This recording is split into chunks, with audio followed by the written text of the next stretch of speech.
Michael Pinard, surintendant adjoint machine numéro 8. Je travaille à l'usine Domtar de Windsor, Québec.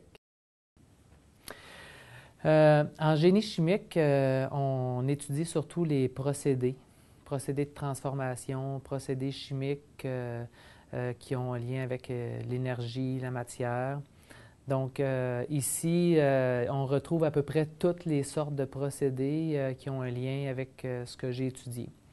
Alors, c'est très stimulant pour moi, surtout dans mes premières années de travail, de me retrouver dans un environnement où je peux mettre directement en pratique ce que j'ai appris. Une journée typique va commencer dès 7 heures le matin avec la réunion de production où on va rencontrer le contremaître qui était superviseur de nuit et puis le contremaître de jour qui commence sa journée. Donc, il y a un transfert des éléments puis des différents dossiers qui sont passés dans les derniers 24 heures.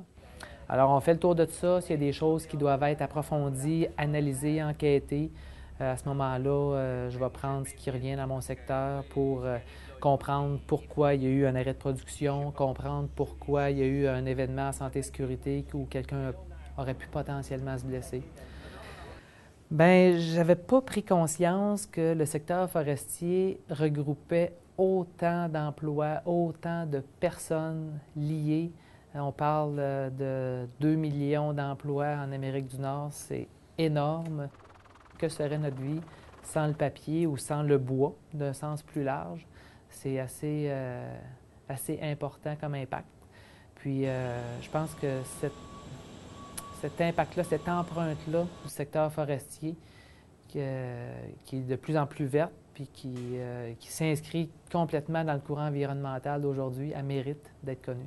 Travailler dans le secteur des pâtes et papiers, c'est choisir justement un secteur qui a la possibilité d'avoir une très bonne qualité de vie, qui permet de rester près d'un milieu de vie aussi, des excellentes conditions. Bon, c'est un secteur qui est appelé, je crois, à se transformer beaucoup et grandir. Je pense qu'il y a plein de possibilités dans le secteur forestier. Puis commencer une carrière là-dedans, c'est certainement quelque chose à considérer sérieusement.